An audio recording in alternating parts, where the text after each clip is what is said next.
Praise the Lord. The best wishes to you and your family members in the name of God. దేవునికి మహిమ కలుగును గాక. దేవుని నామం పేరిట మీకును మీ కుటుంబ సభ్యులందరికీ శుభాభివందనములు. టుడే గాడ్ ప్రామిస్, ఈరోజు దేవుని వాగ్దానము, my father will be glorified because you bear much fruit. John 15th chapter 8th versus.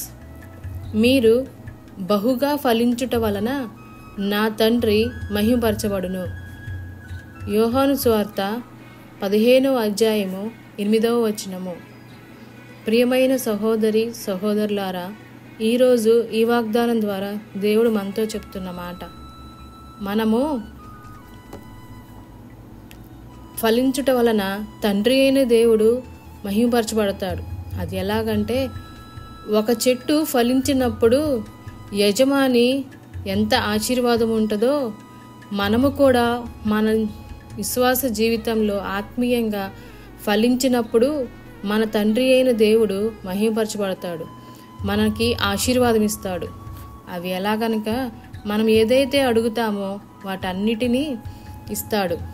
అంతేకాక మనము మన సత్క్రియలను బట్టి దేవుడు పరలోకమందు నుండి చూసి ఆ తండ్రి మహిమపరచబడతాడు.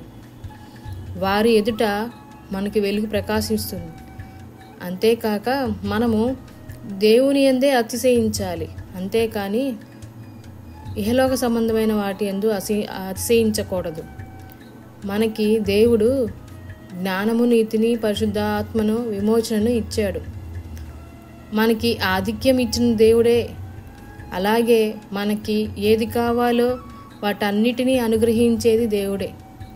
కాబట్టి మనము మన జీవితంలో నిష్కపటంగాను నిర్దోషులుగా ఉండి ఎల్లప్పుడూ ప్రార్థిస్తూ మన సత్క్రియలను సరిచేసుకుంటూ మన జీవితంలో ఉన్నప్పుడు దేవుడు మనను ఆశీర్వదించి, అలాగే తండ్రి అయిన దేవుడు మహిమపరచబడి మనమందరము కూడా దేవుని యొక్క శిష్యులు అవుతాం. కాబట్టి మనమందరము ఫలించే వారిగా ఉండాలని దేవుడు కోరుకుంటున్నారు. ప్రార్థన. కృపా సత్య సంపన్నుడు అయిన మా ప్రియ పరలోకపు తండ్రి, ఆశీర్వాదములకు కారకుడు అయిన మా దేవ, నీకు ఎన్నో వందనములు, స్తోత్రములు. ఈరోజు ఈ వాగ్దానం ద్వారా మాతో మాట్లాడినందుకు మీకు వందనములు తండ్రి.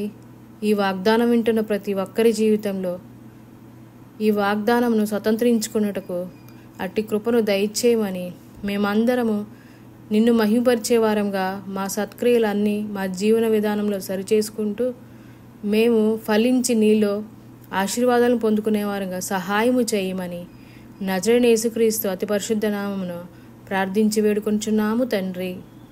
ఆమేన్.